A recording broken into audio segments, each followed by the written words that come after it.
ہمارا شمس آباد کالونی کے اندر ایک ادارہ ہے، جیسا کہ آپ حضرات جانتے ہیں، الکتاب اکیڈمی۔ الکتاب اکیڈمی کے اندر الحمدللہ کثیر تعداد کے اندر طلباء حفظ، گردان اور تجوید کے اندر تعلیم حاصل کر رہے ہیں۔ چند ہفتے پہلے بھی الحمدللہ ادارے کے ایک طالب علم نے قرآن عظیم الشان کا حفظ مکمل کیا تھا، تو اس کی دعائیہ تقریب کے اندر آپ حضرات کو بھی شامل کیا تھا۔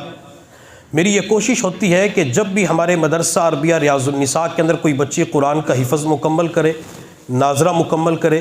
یا الکتاب اکیڈمی کا کوئی بھی طالب علم ناظرہ یا حفظ مکمل کرے، تو ان کی دعائیہ تقریب اسی مسجد کے اندر رکھی جائے، تاکہ تمام حضرات جو اتوار بیان کے اندر شریک ہوتے ہیں یا خواتین شریک ہوتی ہیں، تو وہ بھی اس بابرکت مجلس کے اندر، بابرکت تقریب کے اندر، دعا کے اندر شامل ہو جائیں، چونکہ ختم قرآن کے موقع پہ دعائیں قبول ہوتی ہیں۔ تو آج بھی الحمدللہ ہمارے مدرسے کی 3 طلباء کی تکمیل قرآن عظیم الشان ہے، جن کا آج آخری سبق بھی ہے۔ وہ آخری سبق پڑھ کر اپنے قرآن عظیم الشان کا حفظ مکمل کریں گے۔ میں ان تمام بچوں کو جن کی تکمیل قرآن عظیم الشان ہے، انہیں، ان کے والدین، ان کے اعزاء اقرباء، ان کے اساتذہ، ان کے تمام دوست احباب کو مبارکباد پیش کرتا ہوں کہ اللہ رب العزت کا کرم، فضل اور احسان ہوا کہ جس اللہ نے کم عمری کے اندر قرآن عظیم الشان کے حفظ کرنے کی سعادت نصیب فرمائی۔ اور یہ قرآن عظیم الشان کا حفظ کر لینا، قرآن عظیم الشان کو اپنے سینے کے اندر محفوظ کر لینا، قرآن عظیم الشان کے 30 پارے یاد کر لینا، یہ اللہ رب العزت کی جانب سے اس بندے کے اوپر خصوصی فضل ہوتا ہے۔ دنیا کے اندر کسی کتاب کو جلدی یاد نہیں کیا جا سکتا، واحد کتاب قرآن عظیم الشان ہے جس کتاب کو جلدی یاد کیا جا سکتا ہے۔ جو طالب علم قرآن عظیم الشان کا حفظ مکمل کر لیتا ہے، تو میرے محبوب صلی اللہ علیہ وسلم نے ارشاد فرمایا، قیامت کا دن ہوگا، اللہ رب العزت اس طالب علم سے فرمائیں گے، حافظ قرآن سے فرمائیں گے کہ تیرے خاندان کے 10 بندوں کے اوپر جہنم واجب ہو چکی ہے، تو اپنے خاندان میں سے جن کے اوپر جہنم واجب ہو چکی ہے 10 بندوں کی شفاعت کرے گا، سفارش کرے گا، تو تیری سفارش کے نتیجے میں میں ان لوگوں کو جہنم سے نکال کر جنت کے اندر داخل کر دوں گا۔ بندہ 1 سال کے اندر، 1.5 سال کے اندر، 2 سال کے اندر حفظ کر لیتا ہے، لیکن اللہ تعالیٰ قیامت کے دن اس حافظ قرآن کو یہ مقام اور مرتبہ عطا فرمائیں گے۔ اچھا، یہ طالب علم جو قرآن کا حافظ ہوگا، سفارش کرے گا، کن 10 بندوں کی شفاعت کرے گا؟ تو محدثین نے لکھا ہے کہ جب کوئی بچہ قرآن حفظ کرنے کا ارادہ کرتا ہے، تو اس کے قریب رہنے والے لوگوں کی 2 جماعتیں بن جاتی ہیں۔ ایک جماعت وہ ہوتی ہے جو اس طالب علم سے کہتے ہیں کہ تو قرآن کا حفظ نہ کر، وہ قرآن کے حفظ سے، قرآن کے یاد کرنے سے روکتے ہیں، منع کرتے ہیں کہ اگر تو قرآن کا حافظ بن گیا تو مولوی بن جائے گا، اور مولوی کی، ملا کی، قاری کی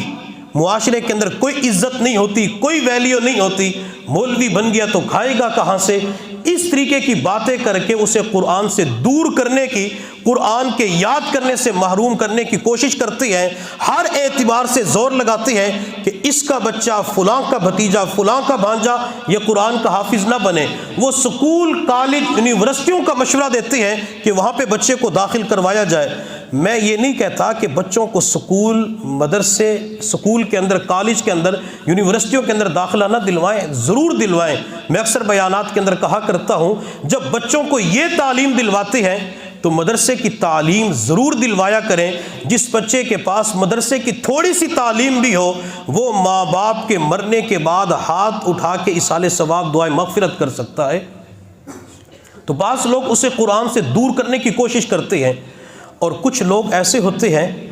جو اس طالب علم کی حوصلہ افزائی کرتے ہیں، اسے سپورٹ کرتے ہیں اور کہتے ہیں بیٹا قرآن کا حافظ بن، قرآن کا حافظ بنے گا، اللہ تجھ سے محبت کریں گے، اللہ کا کلام تیرے سینے کے اندر آئے گا، اللہ تجھے عزتیں، تجھے سکون، مقام اور مرتبہ عطا فرمائیں گے۔ تو یہ 2 قسم کی جماعتیں ہوتی ہیں، یا ایک بندہ ہوتا ہے، 2 ہوتے ہیں جو لوگ اس طالب علم کی کسی بھی اعتبار سے تعاون کرتے ہیں، اس کی مدد کرتے ہیں، تو یہ طالب علم ان 10 بندوں کی شفاعت کرے گا، اور جو اسے قرآن سے دور کرنے کی کوشش کرتے ہیں وہ اسے طانے دیتے ہیں، ملا ہے، مولوی ہے، یہ کرے گا تو کیا ہو جائے گا، تو ان لوگوں کے حق میں یہ طالب علم شفاعت نہیں کر سکے گا، وہ لوگ اس طالب علم کی شفاعت سے محروم ہو جائیں گے۔ اور جو قرآن عظیم الشان کے طالب علم کی عزت کرتا ہے، اس کی مدد کرتے کسی بھی اعتبار سے، اس کو موٹر سائیکل پہ چھوڑنے کے لیے مدرسے جاتا ہے، اس کے ساتھ نقدی تعاون کر لیتا ہے،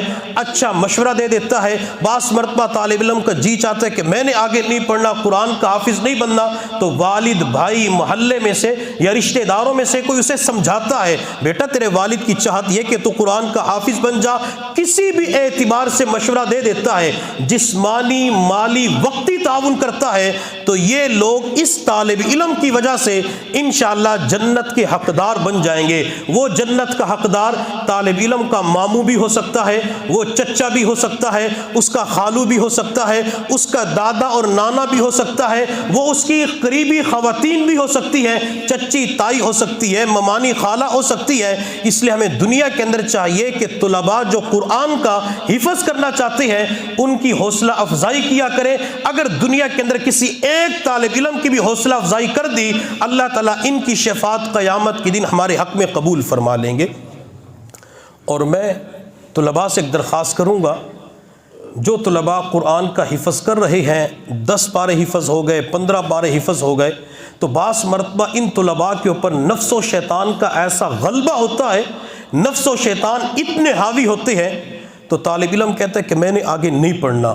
وہ گھر فون بھی کر دیتا ہے کہ میرا پڑھائی میں دل نہیں لگتا، گھر آنے کو جی کرتا ہے مجھے بلا لو، مجھے یہاں سے آ کے لے جاؤ، میں نے نہیں پڑھنا۔ والدین منت سماجت کرتے ہیں کہ بیٹا تیرے چند پارے باقی رہ گئے، قرآن کا حافظ بن جا۔ تو والدین کو بعض مرتبہ یہ بچہ آگے سے کہتا ہے کہ مجھے تو سبق یاد نہیں ہوتا، مدرسے کے اندر چھوٹے چھوٹے طلباء ہیں، وہ تو سبق جلدی یاد کر کے سنا دیتے، مجھے یاد نہیں ہوتا، چھوٹے طلباء ہیں، وہ مجھ سے 5 پارے آگے ہیں، میں ان سے پیچھے ہوں، تو طلباء کیا کہیں گے؟ اس قسم کے بہانے والدین کے سامنے پیش کیے جاتے ہیں، والدین بیچارے مجبور ہو جاتے ہیں۔ میں تمام طلباء سے اور مدرسہ عربیہ ریاض النساء کی تمام طالبات سے جو قرآن کا حفظ کر رہی ہیں، چاہے ان کے کم پارے حفظ ہوئے یا زیادہ پارے حفظ کر لیے، وہ قرآن عظیم الشان کو حفظ ہونے سے پہلے ہرگز نہ چھوڑیں، وہ اپنے والدین کی چاہت کو پورا کریں، اپنے والدین کی تمناؤں کو پورا کریں۔ آج کی مجلس کے اندر جن 3 بچوں کا ختم قرآن ہے،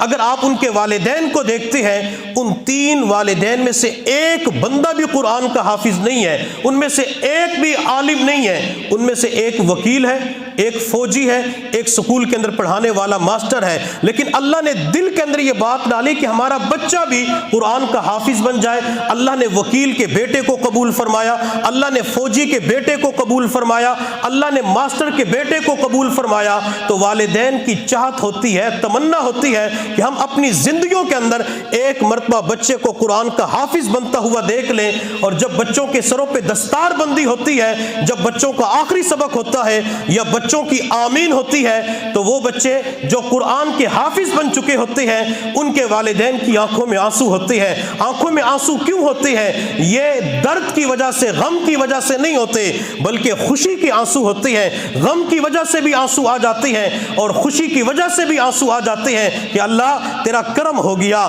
اللہ تیرا فضل ہو گیا کہ تو نے آج میرے بیٹے کو قرآن کا حافظ بنا دیا، اللہ تیرا احسان ہو گیا کہ تو نے میرے بیٹے کے سینے کے اندر قرآن کے 30 پارے محفوظ فرما دیے۔ جب کسی بچے کی دستار بندی ہوتی ہے، وہ لوگ بھی مجلس کے اندر موجود ہوتے ہیں جن کا بیٹا قرآن کا حافظ نہیں ہوتا، جن کی اولاد نہیں ہوتی، وہ بچوں کو دیکھتے ہیں تو ان کا دل بڑا روتا ہے۔ اس وقت اللہ کی بارگاہ کے اندر وہ دل ہی دل کے اندر اللہ سے ایک دعا کرتے، اللہ کاش آج ہمارا بیٹا بھی ہوتا، اللہ کاش میرا بیٹا بھی قرآن کا حافظ بن جاتا، اللہ کاش میرے بیٹے کی آج آمین ہوتی، اللہ کاش میرے بیٹے کے سر پہ آج دستار سجائی جاتی، میرا معاشرے کے اندر نام ہو جاتا، آج مجھے بھی عزتیں مل جاتی۔ میں تمام طلباء سے کہوں گا، اپنے والدین کی چاہت کو پورا کرو، والدین کی تمناؤں کو پورا کرو۔ جب کوئی بچہ قرآن کی پڑھائی چھوڑ کر کسی اور شعبے کی طرف چلا جاتا ہے تو والدین کا دل ٹوٹ جاتا ہے، والدین بار بار دعا کرتے ہیں اللہ میرے بیٹے کو قبول فرما لے۔ اللہ وہ دن کب آئے گا جب میں اپنے بیٹے کے پیچھے نماز پڑھوں گا، میرا بیٹا جمعہ کی نماز پڑھائے گا، میں اپنے بیٹے کے پیچھے جمعہ کی نماز پڑھوں گا۔ اللہ وہ دن کب آئے گا جب اپنے بیٹے کے پیچھے تراویح کی نماز پڑھوں گا۔ یہ والدین کی آرزو ہوتی ہے، والدین کی خواہش ہوتی ہے۔ جو بچہ اپنے والدین کی خواہش کو پورا کرتا ہے اللہ تعالیٰ اسے عزتیں عطا فرما دیتے ہیں۔ کسی کہنے والے نے کیا خوب کہا، دور بیٹھا کوئی تو دعائیں دیتا ہے، دور بیٹھا کوئی تو دعائیں دیتا ہے، میں ڈوبتا ہوں سمندر اچھال دیتا ہے۔ کسی کے پیچھے ماں کی دعا ہوتی ہے، کسی کے پیچھے باپ کی دعا ہوتی ہے۔ طلباء تو یہ سمجھتے ہیں کہ والد چھوڑ کے چلا گیا، اب شام کے وقت ہی مجھے لینے کے لیے آئے گا، والد کو میری کیا فکر ہے، وہ ٹائم پہ نہیں آتا، دیر سے آتا ہے۔ عزیز طلباء، آپ نہیں جانتے والدین آپ کو چھوڑ کے چلے جاتے ہیں، لیکن آپ ہی کی وجہ سے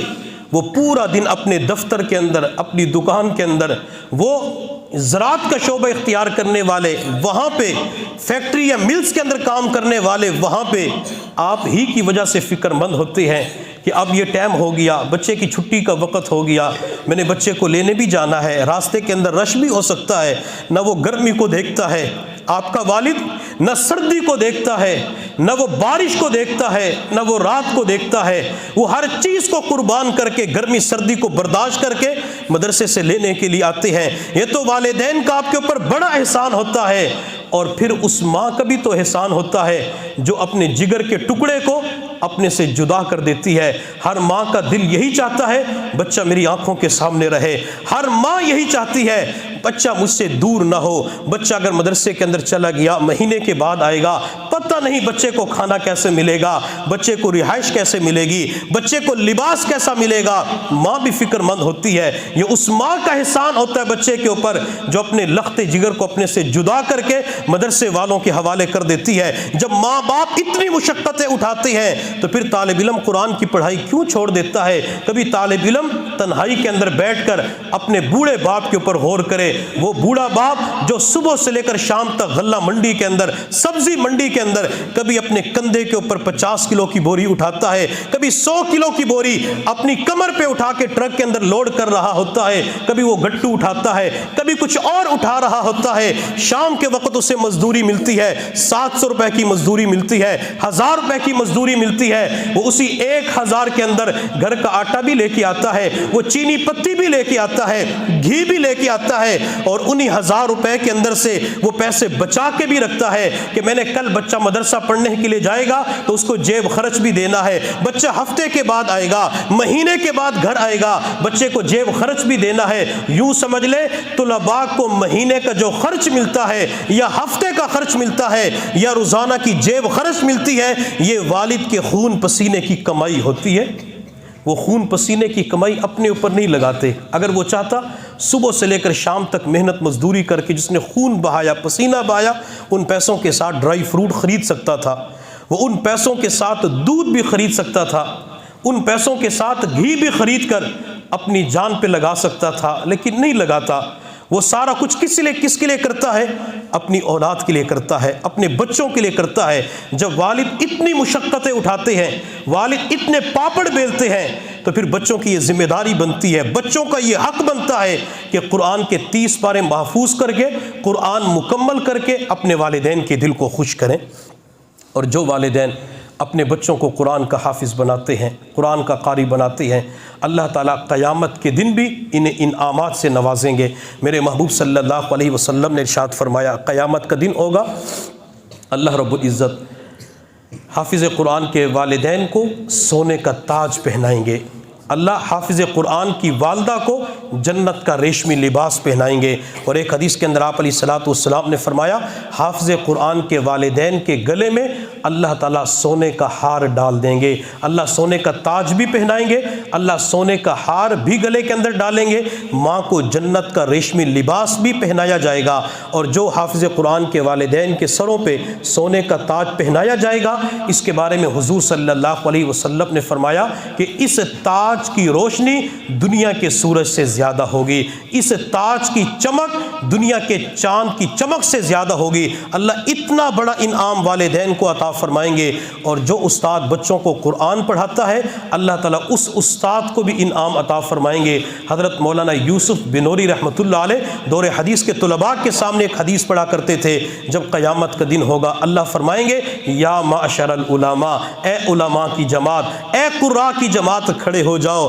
تو قرآن پڑھانے والے، دین کا کام کرنے والے کھڑے ہو جائیں گے۔ میرا اللہ اس وقت فرمائے گا میرے بندو میں نے تمہارے سینوں کو قرآن کے نور سے اس لیے نہیں بھرا تھا کہ آج دنیا والوں کے سامنے تمہارا مواخذہ کروں، جاؤ میرے بندو میں نے تمہارے گناہوں کو نیکیوں سے بدل کر جنت کا فیصلہ کر دیا ہے۔ اللہ استاد کو بھی انعام عطا فرمائیں گے۔ لوگ سوچ رہے ہوں گے حافظ قرآن کو بھی انعام مل گیا، 10 بندوں کی شفاعت کرے گا، والدین کو بھی انعام مل گیا، رشتہ داروں کو بھی انعام مل گیا، استاد کو بھی انعام مل گیا۔ ہم تو ان حافظ قرآن کے رشتہ دار بھی نہیں ہیں، ہم تو ان کی برادری اور خاندان کی بھی نہیں ہیں، لیکن جس مدرسے کے اندر یہ بچے پڑھتے ہیں ہم اس مدرسے کے ساتھ مالی تعاون کرتے ہیں، ہم اس مدرسے کے اندر بچوں کے لیے کھانا بنا کے بھیجتے ہیں۔ کیا وہ حضرات محروم رہیں گے؟ نہیں، وہ بھی محروم نہیں رہیں گے۔ میرے محبوب صلی اللہ علیہ وسلم نے فرمایا جو قرآن حفظ کرنے والے طلباء کو کھانا کھلاتا ہے تو اس حافظ قرآن کے سینے کے اندر جتنا بھی قرآن ہوتا ہے اللہ اس قرآن کے ایک ایک حرف کے بدلے کھانا کھلانے والوں کو 10 نیکیاں عطا فرما دیتے ہیں۔ اللہ 10 نیکیاں بھی دیتے ہیں، 10 گناہ بھی معاف فرماتے ہیں، اور 10 درجات ان کے بلند فرما دیتے ہیں۔ اس لیے ہمیں دنیا کے اندر جو قرآن کی حفظ کرنے والے ہیں ان کی حوصلہ افزائی کرنی چاہیے، ان کے ساتھ تعاون کرنا چاہیے، انہیں محبت کی نگاہ سے دیکھنا چاہیے۔ کیوں کہ اس کے سینے کے اندر اللہ کا کلام ہے، اس کے سینے کے اندر اللہ کا قرآن ہے۔ اللہ رب العزت کی بارگاہ میں دعا ہے جن بچوں کا آخری سبق ہے اللہ تعالیٰ ان بچوں کو قرآن کا عشق نصیب فرمائے۔ اللہ تعالیٰ تمام والدین، تمام اعزاء اقربا، تمام دوست احباب، تمام حاضرین مجلس کو اللہ تعالیٰ اس ختم قرآن کی موقع پہ اللہ تعالیٰ تمام سعادتیں اپنے وسیع خزانوں سے عطا فرمائے۔ وآخر دعوانا ان الحمد للہ رب العالمین۔